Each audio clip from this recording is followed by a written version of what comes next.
have we ever had anybody that's been famous, slightly famous, that was ever possessed that needed an exorcism done on them? I can't think of anyone that's publicly known. Why?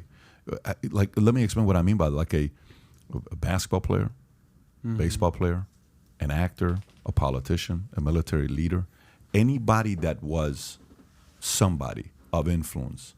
Why haven't they ever? Why, if the devil is doing what he's doing, why isn't he going and possessing those guys from preventing them from, maybe there's a, maybe there's somebody that's can make a, why is he going after people that we don't know? Regular folk. Can I follow up on that real quick? I actually want to hear that answer, and then you can follow. Well, what you hear from these famous people is they've sold their soul to the devil. Yeah. That's how they got famous. And so to your point, I'd like to hear his response.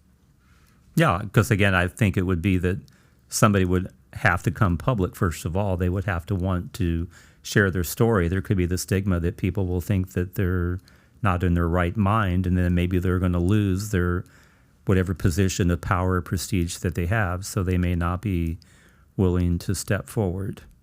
Goes back to the question again, so why does the average Joe get possessed, but somebody that's more prominent doesn't? And the key would be whether or not somebody is truly seeking help. That's the key thing, whether or not somebody's famous, whether or not they're not famous.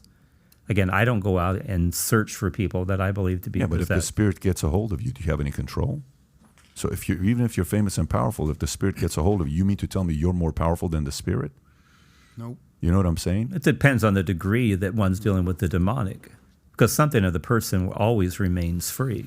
That's why even somebody that's possessed could ask for help. It's not total. There is something that's called perfect possession, where somebody takes their free will and they unite their free will completely with the demonic. So there never would be any manifestations then. The fact that there are manifestations would indicate that there's still an internal battle, there's still a struggle that's taking place. But it could be that somebody is possessed, but because they've resigned their free will to the will of the devil, there is no manifestation, there's no battle to take place. Yeah, but if the devil is so strong, why does he have a hard time getting a hold of other people that are influencers? Why? And by the way, to say that maybe we don't know about it. When you're famous, we know all your business. The people that get criticism is fame. Like, some people want to go, I'd love to go out there and become successful like that guy or this guy or that guy, and I'd love to have, be a basketball player and get all the fame. I'd love to be a Hollywood star. But the moment you go there, all your business is everyone's business. Hey, this person's brother did this. Patrick Mahomes' brother went through this.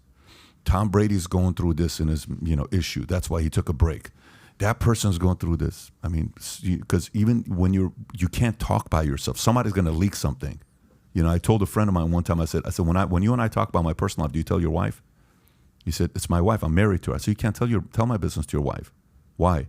Because even if you tell your wife, what if you and your wife get a divorce one day? What's her loyalty to my secrets of my life that I shared with you and the struggles that I have? There is no loyalty. So that has to stay between you and I. He said, that totally makes sense. And it finally made sense. I'm like, okay, great. So even if you're famous, sometimes your biggest fear is, who do I confide in?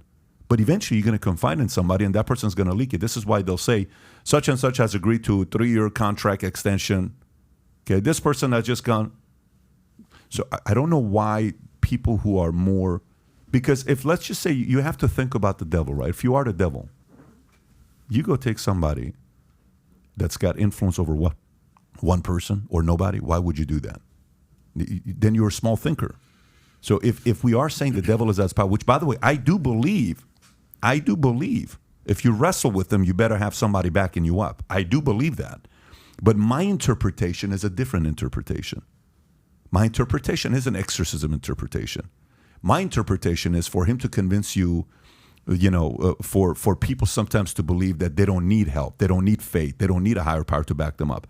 I believe for what I want to do in my life, I need faith. I need backing for somebody to back me up.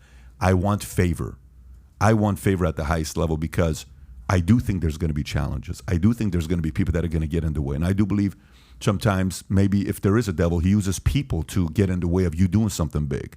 But it's not the devil of, things like this. Because if the devil is really doing this, He should target players and influencers to get them to drop, because if they drop, then he wins at a higher level. Yeah, and it could be that people are dealing with the demonic; they're just not aware of it. Because ultimately, the devil doesn't want to be in the spotlight. He prefers to work in the shadows, if you will. But you're a bully if you're going after helpless people. Like, what outcome do you have of going after Annalise Michel? Like, what did you do with that? Like, let's play the game and go in the devil's conference room with 12 other masters and, advisors sitting there. Oh, okay, let's go after Annalise Michel. What's your outcome? What a weak... You know how much weakness you're showing if you're going after a helpless 16-year-old kid? What do you think you did? You didn't do anything special. But then, that's a great point. Then the devil is showing his true character. So the devil believes he's doing something that's advancing his agenda, his kingdom, but ultimately all that ends up doing is advancing the kingdom of God. Then maybe we shouldn't be afraid of the guy. No one should ever be afraid of the devil. Never. Because the point then becomes he's not as strong as you think he is.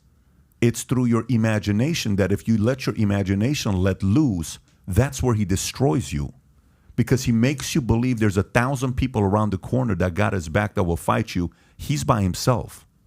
Okay? If that's the argument. Because I think sometimes the imagination gets people to... And the demonic plays on a person's memory and imagination. Right. The devil's trying to get into your head.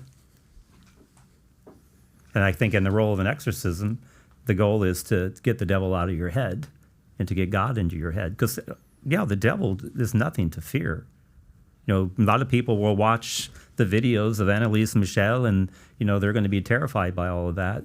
But again, they shouldn't be. So if you like this clip and you want to watch another one, click right here. And if you want to watch the entire podcast, click right here.